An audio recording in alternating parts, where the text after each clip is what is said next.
poco pues lo que os iba comentando, ¿no?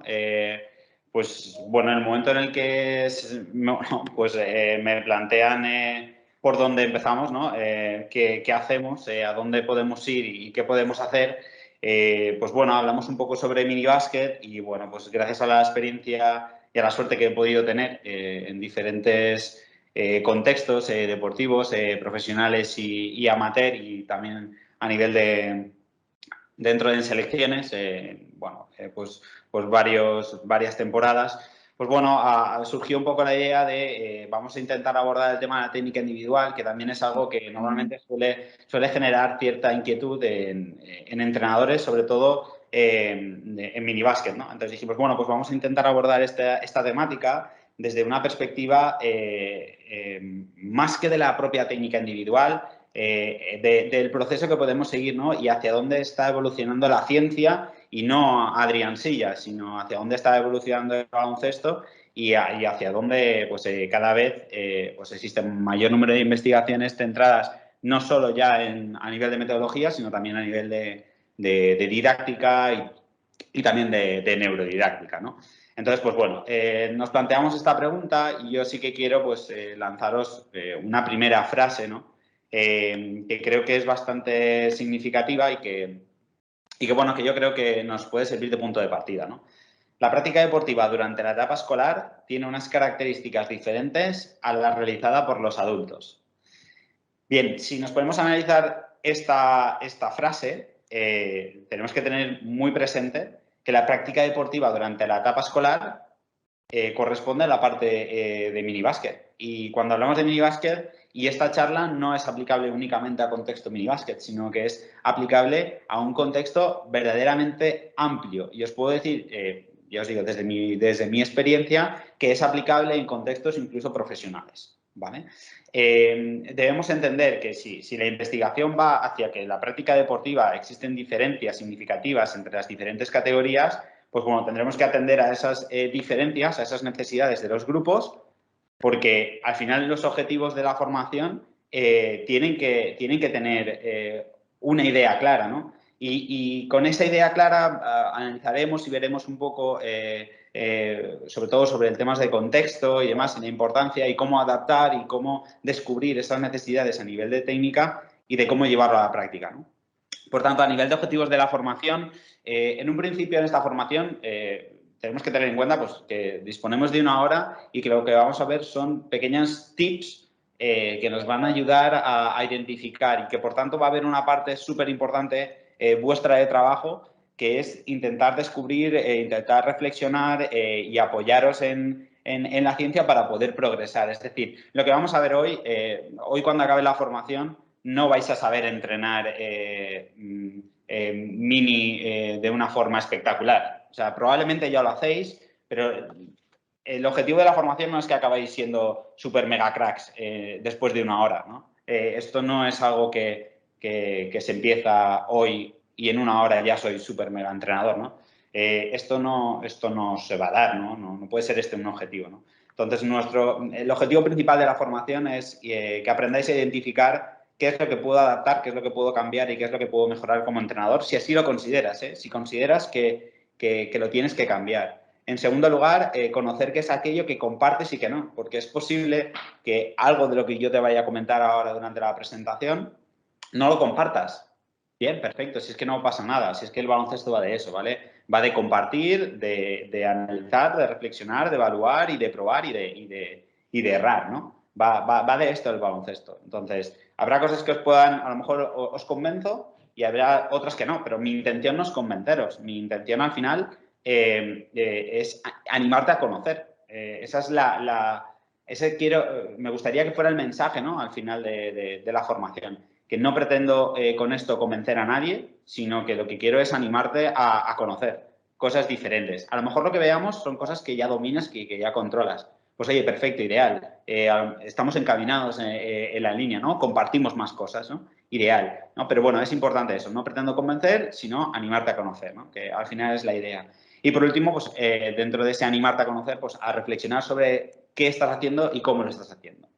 Un pequeño índice que vamos a desarrollar, pues bueno, pues por un lado, y a mí se me han ocurrido estos puntos, pero que probablemente existan algunas dudas, algunas cosas que no tengáis ninguna duda de interrumpirme en cualquier momento. Sí que prefiero que sea al final, pero que en cualquier momento, si tenéis alguna duda de lo que estoy diciendo, que lo podamos comentar, ¿no? Al final, el entrenamiento en minibásquet tenemos que conocer qué es. Pero si hoy hablábamos de minibásquet, pero si mañana lo cambiamos a infantil y al día siguiente a cadete, tenemos que conocer cuáles son las características de esa categoría en la que estamos. Pero bueno, por centrar un poco la atención a nivel de minibásquet es todo esto que vemos aquí y probablemente muchas cosas más que se os ocurran, ¿no?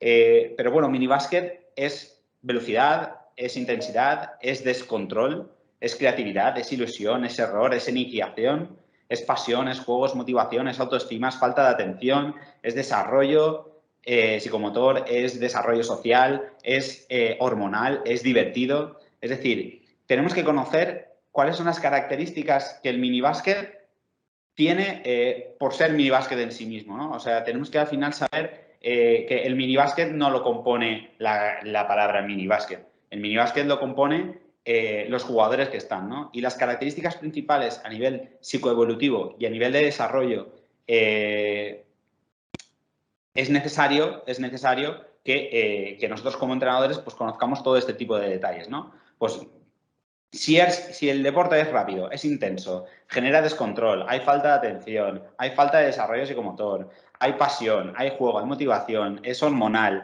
es divertido, genera error y es de iniciación porque es cuando empiezan todos los niños, oye, pues si yo sé esto, yo tengo que estar adaptado a esto. Y ya no tengo que adaptarme yo como persona, yo como entrenador, sino que tengo que saber que mis contenidos de entrenamiento se tienen que adaptar a esto. Esto hay muchas veces, y por la propia experiencia de los diferentes entrenadores que voy viendo y con los que tengo la suerte de poder contar, es que al final, en el día a día, es que esto pasa, es que esto no somos conscientes. Hay muchas veces que de esto no somos conscientes, que nos centramos en el bote, en el pase, en el tiro. Sí, sí, pero es que te puedes centrar en esto, perfecto, ideal, genial, pero que no se te olvide que minibásquet es todo esto que vemos aquí y posiblemente algunas más que se os ocurran. Entonces, cuando os planteéis los contenidos, por favor, tened en cuenta este tipo de detalles. ¿Qué es el minibásquet? Y a partir de aquí tendréis que pensar en cómo va a afectar al entrenamiento. Porque esto es básico, ¿no? Necesito conocer mi contexto, ¿vale? Necesito conocer mis necesidades. Entonces, bueno, yo aquí os he preparado directamente un pequeño contexto para que lo podamos utilizar como análisis, ¿no?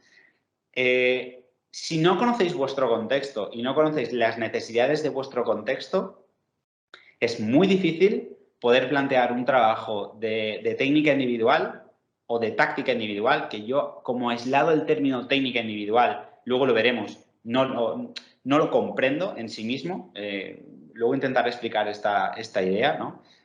Posiblemente ahora mismo alguien esté tirándose de los pelos por lo que acabo de decir, pero bueno, intentaré contextualizarlo porque sí que creo en la técnica individual, pero contextualizado este término, ¿no? Y esta idea, ahora lo veremos. Pero antes de eso, tenéis que conocer vuestra situación real. Yo os he puesto un contexto inventado, forzado también, para que podáis ver la importancia del contexto y que si yo no conozco mi contexto personal, si no conocéis vuestro contexto en el día a día, es muy difícil que el planteamiento de los contenidos que hagáis tengan coherencia y sentido, ¿no? Y digo que es muy difícil que tengan coherencia y sentido porque si yo no conozco cómo son mis jugadores, es muy probable que no, bueno, pues que cometan mayor número de errores de los que a lo mejor podría evitar si conozco cuáles son el contexto y las necesidades. Si leemos un poco el texto que os acabo de poner, y os dejo un tiempo para que lo podáis leer, os voy a señalar algunas ideas claves que definirían este contexto, ¿no? Y la idea es que os quedéis con la idea de este contexto, porque este es el que vamos a utilizar y sobre el que vamos a trabajar en esa posible implementación de detalles a nivel de contenidos y de preparación de la técnica individual, ¿no? Bueno, más o menos, si lo hemos leído, ¿no? Podremos destacar que ahora mismo lo bueno sería que cada uno se ponga en su lugar, en su propio contexto, en el equipo que entrenáis, ¿vale? En base a este contexto que hemos comentado, pues hay unos detalles a tener en cuenta en el proceso del contexto, ¿no? Del diseño de este grupo, ¿no? Pues por un lado, que no tienen un gran desarrollo de habilidades motrices básicas, ¿no? Por ahí ya hemos detectado un detalle. Otra de las necesidades que tendrá mi grupo es que tiene muchísimos problemas de coordinación, por tanto, irá asociado a habilidades motrices básicas y específicas. Luego identificamos que hay 3 de los 6 niños que son nuevos, es decir, que nunca han practicado básquet, ¿vale? Pero tengo otros 3 niños que sí que han practicado, ¿no? Y además hay otros que tienen más habilidades o menos en relación al bote, hay problemas de autoconfianza, hay problemas de compartir el balón, hay problemas con la lateralidad, suelen botar delante del cuerpo, no levantan la cabeza ni tampoco la barbilla y en general juegan todos de pie, ¿no? Y además la entrenadora en este caso pues suele estar triste y decaída. Todo este tipo de detalles, incluidos los del entrenador o entrenadora, son necesarios. Son necesarios conocer y son necesarios controlar. Y cuando hablo de conocer y controlar, hablo de la importancia de diseñar un marco alrededor de las necesidades. Ya no solo de los niños, sino también de los entrenadores, ¿no? Si hablamos de conocer mi contexto, hablamos de la importancia de, una vez yo he detectado todos estos problemas, saber cómo los voy a llevar a la práctica, cómo los puedo contextualizar, cómo los puedo trabajar, ¿no? Y esto viene un poco relacionado con qué tipo de metodología quiero utilizar. En un principio, la idea es que podamos desarrollarlo todo, este trabajo de técnica individual, a partir de una contextualización basada en un modelo comprensivo, ¿no? En unas enseñanzas-aprendizajes basado en esto que yo soy el primero que lo utiliza mucho, pero que al final te hace pensar y reflexionar. Muy bien, hablamos de descubrimiento guiado, un estilo de enseñanza-aprendizaje del descubrimiento guiado, de la resolución de problemas. Pero el otro día estaba leyendo un libro sobre el cerebro y leía justo, o sea, iba sobre esto, ¿no? Sobre qué tipo de metodología y hacía una comparativa entre si el niño o la niña aprendía más con un modelo tradicional o con un modelo comprensivo. ¿Sabéis cuál fue la sorpresa? Que es que el cerebro aprende por imitación. Entonces, como el cerebro aprende por imitación, hay muchas veces que centramos la atención en que si utilizamos un tipo de enseñanza-aprendizaje u otro, pero luego da la casualidad que es que el cerebro aprende por imitación. Sí que es cierto que luego el modelo tradicional y el modelo comprensivo, cada uno tiene unas características claves que van a condicionar todo el aprendizaje del niño o de la niña. Entonces, aquí no hablamos de que si un modelo es mejor u otro modelo es mejor que el otro. No hablamos de esto. Hablamos de lo que genera un tipo de metodología, un tipo de método y otro, ¿vale? Que he aquí la clave. Si hablamos de un modelo tradicional, debemos comprender que los modelos tradicionales están basados en la enseñanza propia de la técnica para luego aplicarlo en contextos de táctica, de juego, ¿vale? Mientras que el modelo comprensivo está basado en unas orientaciones tácticas iniciales, es decir, en una contextualización táctica que permitirá el desarrollo de la técnica. ¿Cuál es más fácil de hacer? Pues va a depender del aprendizaje que tengáis vosotros, que hayáis tenido, ¿no? De la suerte que hayáis tenido de compartir con gente, ¿no? Al final, no es que un modelo u otro sea mejor, es que quizá el modelo comprensivo engloba mucho más o se adapta mucho más a la realidad del básquet de hoy en día, ¿no? A la necesidad de creación, a la necesidad de innovación del niño, a la necesidad de percepción, de decisión, de ejecución, ¿no? A estos 5 factores, ¿no? El modelo comprensivo se adapta mucho más. Por tanto, ¿es mejor o es peor el modelo comprensivo? Pues, según la ciencia, pues el modelo comprensivo se aproxima más. Yo no diré si es mejor o peor, pero sí que se aproxima mucho más a la realidad, ¿no? Se aproxima mucho más a lo que es el baloncesto de hoy en día. Y en mini, más todavía. ¿Por qué? Porque el modelo táctico, o sea, el modelo comprensivo, va a permitir que se den todas las características que hablábamos antes. Va a permitir ese error, va a permitir esa diversión. ¿Por qué? Porque este modelo comprensivo, ¿vale? Es mucho más motivante. De hecho, ahora veremos las características que se relacionan mucho con la característica base del minibásquet en sí mismo, ¿no? Entonces, hay autores como, por ejemplo, Ortega, pues Ortega y colaboradores, está entre ellos Durán, Javier Jiménez, Ana Concepción Jiménez, bueno, Manuel Abad, bueno, muchísima gente experta en este campo, ¿no? Donde en diferentes publicaciones, 2012, 2015, podría añadir también 2019, 2020, 2018, ¿vale? Aportan diferentes ejemplos directos de aplicación del uso de una metodología basada en la comprensión del deporte, en este caso del baloncesto, ¿no? Entonces, ellos hablan directamente que la metodología comprensiva tiene una transferencia real o mucho más aproximada a través del modelo comprensivo que a través del modelo tradicional. Aquí puede aparecer la disyuntiva de no, pero es que si no tengo el gesto, si no conoce el gesto el niño, ¿cómo va a poder luego jugar a baloncesto si el niño no tiene el concepto claro, ¿no? O si no tiene el movimiento claro y muy bien asimilado, ¿no? ¿Cómo va a poder transferirlo luego al deporte? Bien, no es esta la cuestión. Si nos quedamos en esta superficie, probablemente tengamos al niño que haga los gestos técnicos mejores del mundo, pero probablemente también tengamos al niño o a la niña que mayores dificultades tenga para aplicar ese contenido técnico. Probablemente no, os estoy hablando de un contexto en el que del día a día, ¿no? Donde entrenamos una hora 3 días a la semana. Estamos hablando de un contexto así. Si nos vamos a un contexto profesional, yo os diría que cada vez el modelo comprensivo tiene una mayor fuerza respecto al modelo tradicional, ¿vale? Pero bueno, que esto es una cuestión más de que vosotros vayáis donde os sintáis más cómodos, que os ubiquéis, pero que sepáis realmente lo que estáis haciendo. Oye, es que con modelo tradicional estoy consiguiendo esto y quiero conseguir esto. Oye, con modelo comprensivo estoy consiguiendo esto porque quiero esto, ¿no? Entonces, pues es más una cuestión de que vosotros os ubiquéis. Personalmente y dentro de la formación está orientado todo al modelo comprensivo, ¿no? Entonces, ¿qué metodología me puede ayudar, ¿no? ¿Qué metodología me puede ayudar para decidir, ¿no? O sea, ¿qué tendría que decidir yo para que me pueda ayudar, ¿no? Pues bueno, en el caso de la metodología comprensiva que hablaba antes, que según la ciencia y según las investigaciones, el modelo comprensivo tendría una adaptación mayor al contexto real de práctica. ¿Por qué? Pues primero porque el aprendizaje es mucho más significativo, ya que la estructura parte del propio contexto del deporte.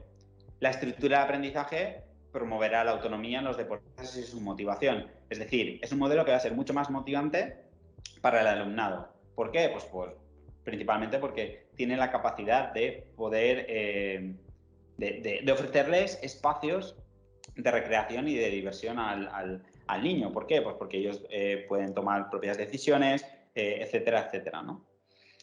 En tercer lugar, porque forma parte de su propio aprendizaje, es decir, la propia práctica, el propio juego le va a ayudar a aprender, a descubrir, más que a lo mejor aprender de primeras, a descubrir para después aprender, ¿no? Le va a ayudar a reflexionar, le va a ayudar en ese proceso de percepción, decisión, ejecución, y yo añadiría creatividad e innovación, no Adrián, sino la ciencia en sí ya está cada vez uniendo o sumando más. Esto viene de una reflexión de un seleccionador de Cataluña y, bueno, que ahora también trabaja en la NBA y viene también por ahí, ¿no? Que él comentaba también en su día que él añadiría también el término de creatividad e innovación, que hay a veces que nos lo quedamos ahí, pero que sí, que nos quedamos con el modelo de percepción de diseño y ejecución, pero se nos olvida innovación y creación, ¿no? Y luego el contexto que se genera a partir de este tipo de metodología más comprensiva fomentará que esa toma de decisiones pues, sea mucho más prioritaria, es decir, le demos mucha más prioridad a la toma de decisión y por tanto al desarrollo del jugador, ¿no?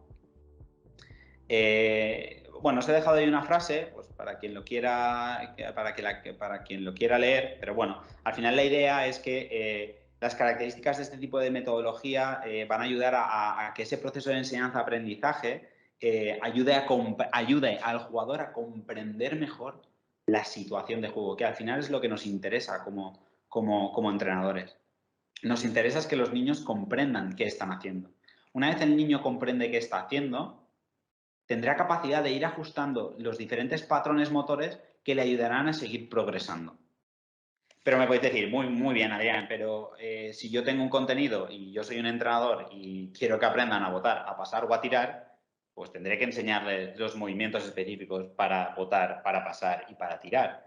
Y yo te diré, por supuesto, vamos a ver un ejemplo. Vamos a ver un ejemplo. En relación al bote, por ejemplo, es necesario realizar una evaluación inicial, es decir, saber en qué punto está, conocer el contexto de mi grupo. Otro punto, tengo que planificar los contenidos. Tengo que saber qué partes del bote yo quiero extraer, ¿no? Yo quiero conocer, ¿no? Y por último, la evaluación final, ¿no? Pues tendré que ver si eso que he trabajado tiene realmente una transferencia o no, si me ayuda o no me ayuda, ¿no? En este mismo ejemplo del bote, sí que me gustaría hacer una parada, ¿no? Entonces, vamos a hacer, pues voy a plantear es muy sencillito, es un ejercicio del bote del programa de tecnificación de Cataluña, muy sencillo. Hay jugadoras, cada una con un balón, hay conos, tienen que ponerlos arriba, abajo y, bueno, luego siguen una secuencia que es en función de la otra jugadora, si ha subido, ha levantado cono, cambios de mano, etcétera, ¿no? Pues hay un componente cognitivo bastante alto en esta tarea. Y os digo, es una tarea muy sencillita, no me importa el audio, es simplemente que lo veáis e intentéis pensar en el bote, ¿vale? La idea de esto es que penséis en el bote. No penséis en otra cosa, pensad en lo que está pasando a nivel del bote, ¿vale? Porque luego la idea es que podamos analizar el bote. No podremos analizar el bote, el pase y el tiro en esta formación, pero yo creo que el proceso que sigamos a partir del bote nos puede ayudar para construir el pase y el tiro ya en vuestro día a día como entrenadores, ¿no?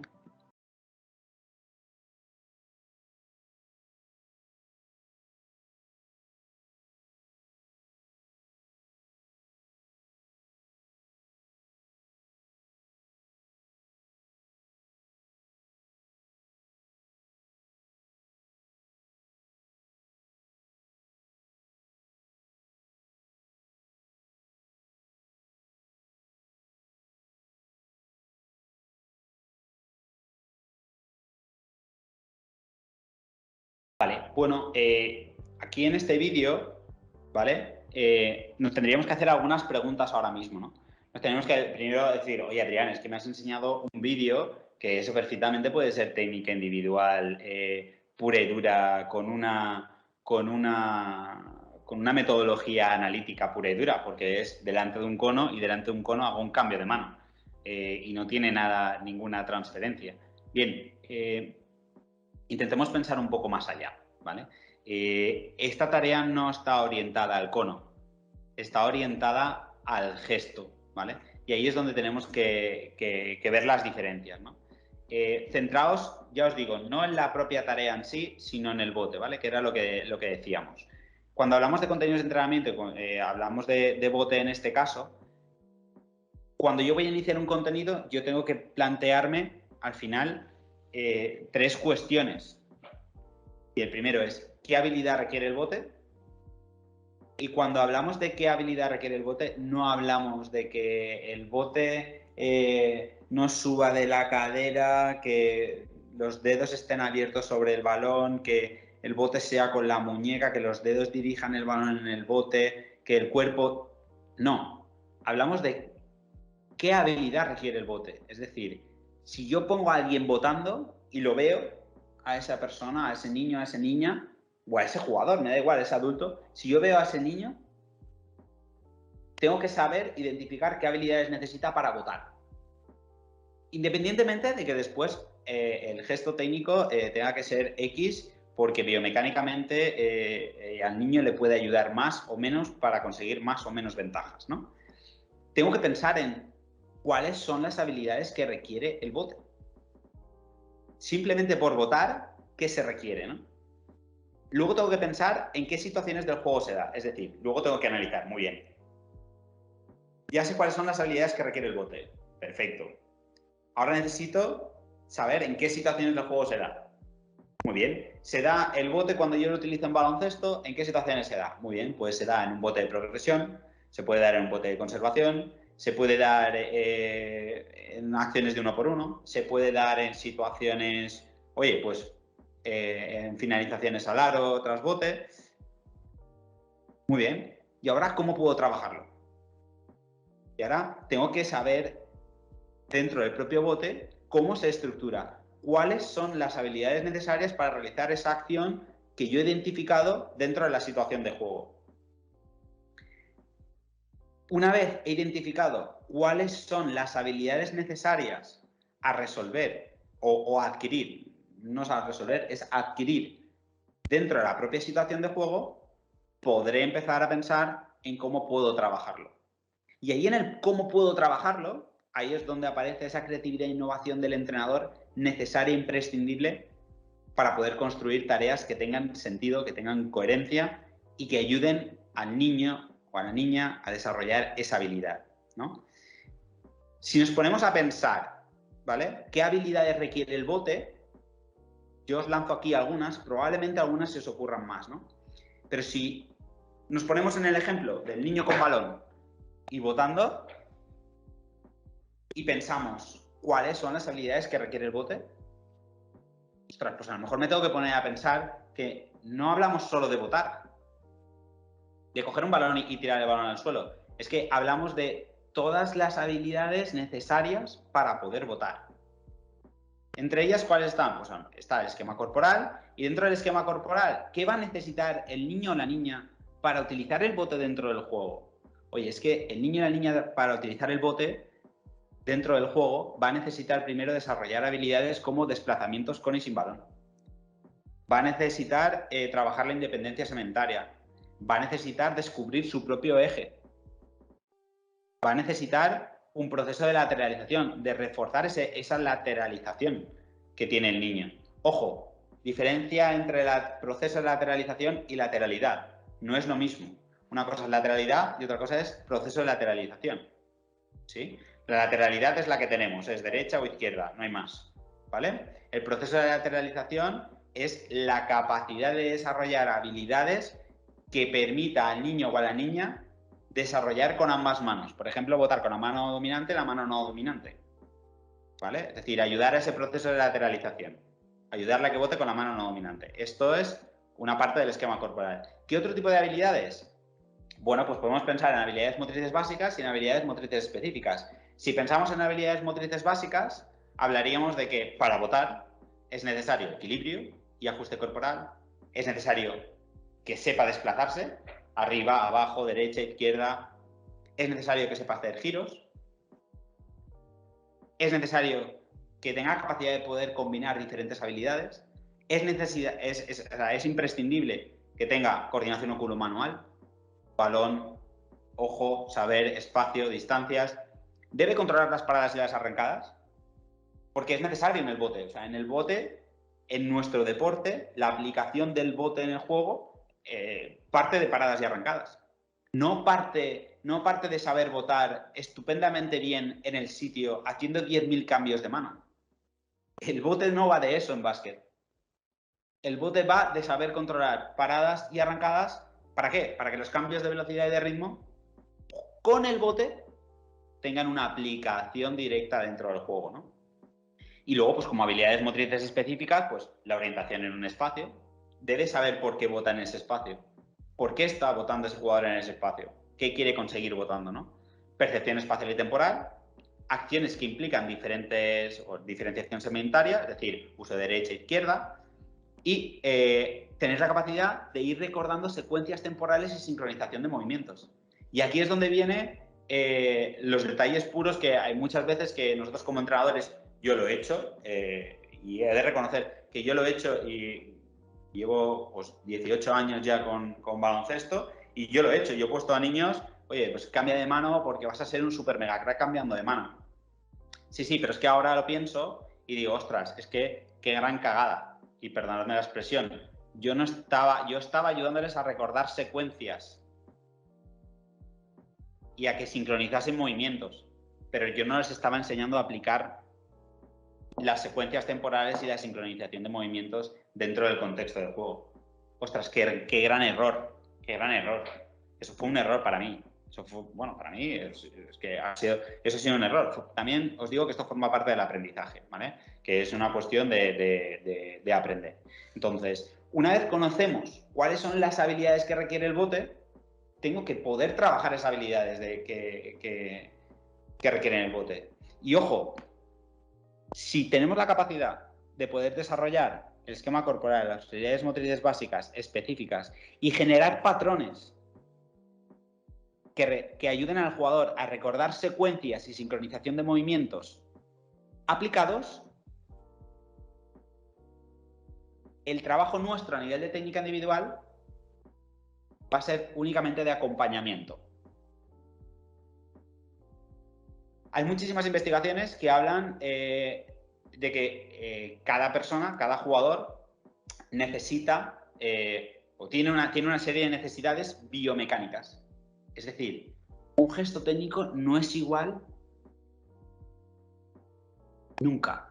Y a lo mejor, perdóname que sea así tan taxativo, pero un gesto necesito generar un contexto tan aislado para poder generar un movimiento de técnica individual exactamente igual, que es prácticamente imposible repetir un mismo gesto de técnica individual. Un mismo gesto o movimiento específico es imposible en nuestro deporte. ¿Por qué?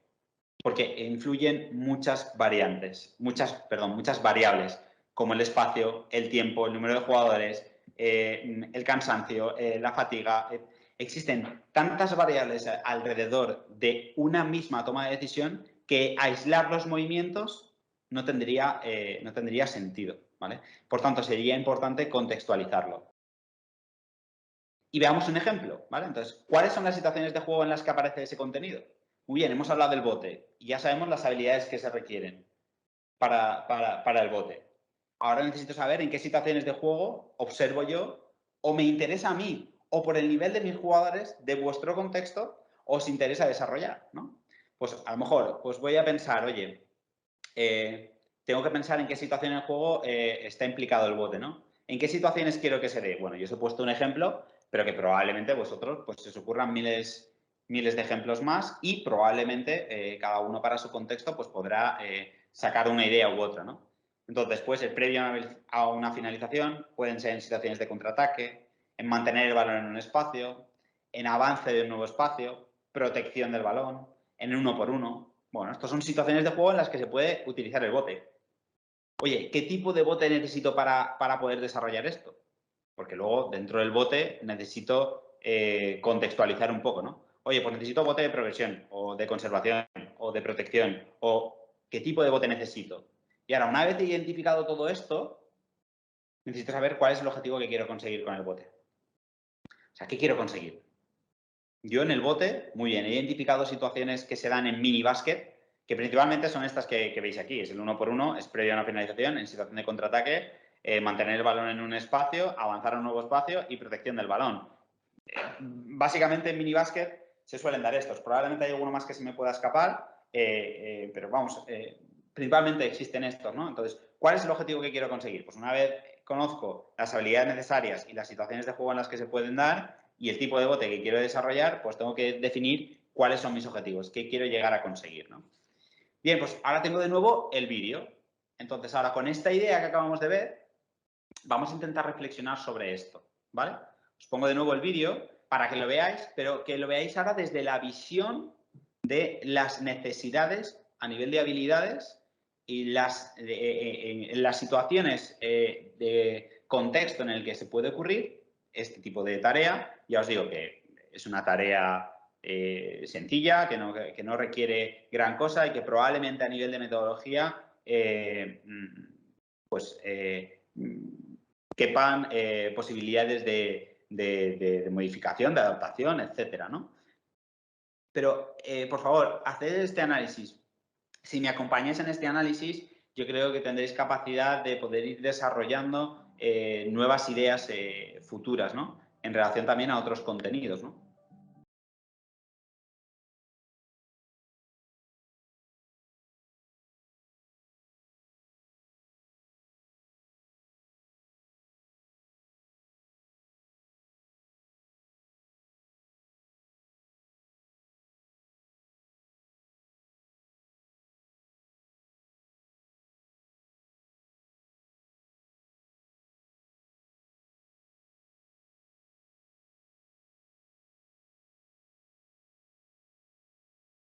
Pues una vez hemos visto esto, ¿no? Tengo que saber cuáles son las situaciones de juego en las que aparece ese contenido.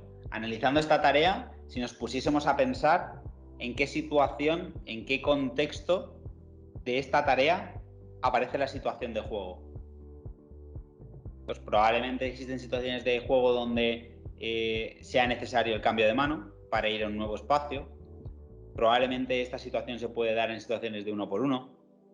Probablemente puede ser avanzar a un nuevo espacio simplemente, ir de 6.75 a 6.75. ¿Qué tipo de bote van a utilizar en este tipo de tarea? Oye, pues a lo mejor este tipo de tarea puede ser el bote de progresión, porque la idea es ir a un nuevo espacio a partir de un cambio de mano. ¿Cuál es el objetivo que quiero conseguir? Bueno, pues puede ser cualquiera, ¿no? La idea es que cada uno pueda pensar cuál es su objetivo. Por tanto, en el momento en el que nos planteamos el entrenamiento de la técnica individual en minibásquet, me tengo que plantear antes otras muchas cosas.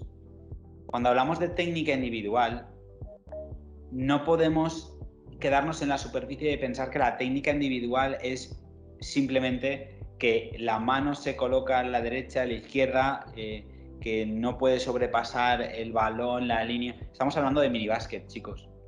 ¿Vale? La idea es que cuando hablamos de minibásquet, hablamos de todas las características que hemos visto antes. Hablamos de error, hablamos de imperfección, hablamos de iniciación, hablamos de todo este tipo de cosas. Por tanto, alcanzar el detalle técnico perfecto no lo van a alcanzar. Disculpad que sea a lo mejor tan taxativo y quizá me estoy equivocando, ¿no? De aquí sale, aquí unos años la hemeroteca, mirad lo que decía ese loco, tal. Bueno, pues no lo sé. A día de hoy, y por lo que se sabe, los gestos de técnica individual puros en sí no existen. Primero porque cada jugador tiene unas necesidades, unas características, uno va a tener el centro de gravedad más alto que el otro, etcétera. Lo que existe son patrones motores asociados al contenido. Esto es lo que existe. Y esto es hacia dónde va el conocimiento, hacia el diseño de patrones motores que permitan al jugador o a la jugadora recordar secuencias para poder aplicar secuencias. Cuando hablamos de qué detalles, porque a lo mejor ahora mismo alguno me puede decir, bueno, entonces la técnica individual, no, es que yo tengo que ayudar al niño o a la niña a que construya su patrón motor.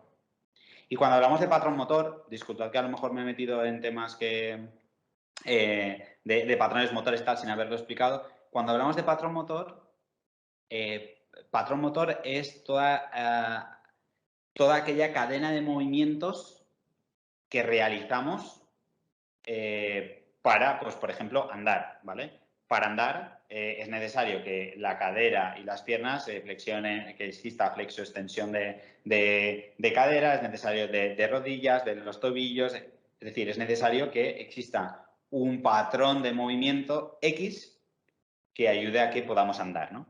Pues esto sería lo mismo. Si yo quiero ayudar al niño a andar o a la niña a andar, yo lo que tengo que hacer es plantearle situaciones de juego que ayuden al niño a construir los patrones motores para que los recuerde. Imaginaos, si yo quiero trabajar el bote, oye, es que yo puedo trabajar el bote a partir del juego. ¿Qué pasa si nos ponemos a analizar, ¿vale? Y llegamos a este punto, ¿vale? Llegamos aquí y decimos, vale, es que la situación de juego que yo quiero aplicar el bote o que he detectado que los niños necesitan, no que yo quiero, que los niños necesitan, es, mira, pues hemos detectado que el grupo tiene problemas en situaciones de avanzar a un nuevo espacio. Muy bien, para avanzar a un nuevo espacio, ¿qué necesito? Bote en progresión. Para el bote en progresión, ¿qué es necesario, no? Si mi objetivo es que mejoren a nivel de progresión, oye, ¿qué necesita? ¿Qué tipo de habilidades va a requerir? ¿Qué va a necesitar el niño, no? Oye, pues va a necesitar desarrollar el equilibrio, las paradas y las arrancadas, la percepción espacial y temporal, la orientación espacial y la diferenciación segmentaria, además de desplazamientos, giros y demás. Pero va a necesitar todo esto. Muy bien, pues vamos a generarle contextos donde se den el desarrollo de estas habilidades. Lo podemos hacer a través del juego. Oye, ¿y si hacemos juegos de otro deporte que no sea baloncesto? Juegos donde tengan que votar, donde tengan que conseguir objetivos. Oye, es que a lo mejor podemos plantearnos un juego genérico donde estemos trabajando el bote de avance al nuevo espacio. Oye, pues a lo mejor es que tenemos que jugar con pelotas de otro tamaño y nos inventamos un juego, el que sea, pero que exista progresión a partir del bote. Es decir, que tengan que ir a un nuevo espacio a partir del bote. Esto tendría una aplicación directa. Y esto estaríamos al niño y a la niña ayudándole a construir el patrón motor. ¿Y sabéis lo mejor de esto? Que una vez he conseguido, según lo que dice la ciencia, no lo que dice Adrián, que una vez tenemos capacidad de generar patrones motores similares a los de aplicación del juego, la aplicación posterior al juego y el uso de ese tipo de recursos, es decir, de la técnica individual, es decir, de los movimientos que va a utilizar, nosotros tenemos que tener la capacidad de poder generar espacios, ¿vale?, al jugador. ¿Para qué? Para que genere contextos. Si el jugador no tiene capacidad de poder generar contextos, no tiene capacidad de poder asimilar los patrones motores que a través del juego le ayuden a poder progresar, es muy complicado que a nivel de técnica individual el jugador vaya a progresar dentro de un contexto pues bueno, quizá no tan aislado o quizá más comprensivo, ¿no? El proceso, por supuesto, va a ser mucho más largo, pero va a ser mucho más estable a nivel motriz. ¿Esto qué nos implica? Pues nos implica a nosotros, los entrenadores, primero a cambiar nuestra forma de entrenar. Segundo, a destinar un espacio de tiempo extra en nuestro día a día para partir de situaciones de análisis de los patrones motores que configuran el juego. Una vez yo conozco esos patrones motores, una vez que hagáis este ejercicio de análisis, únicamente necesitaréis creatividad e innovación. Ojo, he dicho únicamente, probablemente otras habilidades, pero hablo del diseño de la tarea. El diseño de la tarea, la mejora de la técnica individual vendrá implícita. Por supuesto, esto no significa que durante el entrenamiento, si yo detecto que existe algún movimiento, algún detalle concreto que pueda ayudarle a mejorar ese patrón motor, no tenga que decírselo. Ojo, no confundamos que el trabajo de técnica individual tiene que ser aislado a través de juegos y como ya voy a trabajar patrones motores asociados y combinados, ya luego voy a llegar y voy a jugar a baloncesto súper bien. No, o sea, esto no va a pasar, esto no va a pasar. Pero sí que voy a ayudarle al niño a construir mejor su patrón motor para poder luego aplicar dentro de una transferencia. Si además esa transferencia tenemos capacidad de diseñar juegos que tengan un contexto real con situaciones de juego del baloncesto, pues ya sería la bomba, ¿no? Ya sería la caña. Si además en el diseño de tareas tenemos capacidad de poder progresar la tarea con nuevas variantes, con nuevas innovaciones o creatividades, oye, tendremos capacidad de poder llegar a desarrollar jugadores mucho más estables motrizmente y con muchísima más capacidad de adaptación, que al final el baloncesto del día a día nos reducen los tiempos, nos suben y nos cambian patrones, como por ejemplo el paso cero, ¿no? Ahora de repente, pues llevamos unos últimos años donde con el paso cero pues se han cambiado patrones motores de la salida abierta o salida cruzada o las recepciones. Es que se han cambiado esos patrones motores. Bueno, pues es que tengo que enseñar esos patrones motores. Oye, no, es que muchos niños tienen problemas para tal. ¿Por qué? Porque el patrón motor que se ha enseñado está asociado a un movimiento concreto específico, en lugar de a un contexto. Si tú enseñas a una persona a que identifique cuántos pasos son y cómo son esos pasos, si yo le enseño ese proceso, pero lo enseño desde un prisma cognitivo, es decir, le hago consciente de ese aprendizaje y no únicamente a partir de la repetición, repetición, repetición, repetición, repetición, repetición, y este gesto es así, pues porque te lo dice el entrenador, el niño o la persona la capacidad de adaptación será mucho más rápida a esa modificación del patrón motor y, por tanto, de aplicación de esos gestos técnicos que ya va adquiriendo conforme va experimentando en el día a día.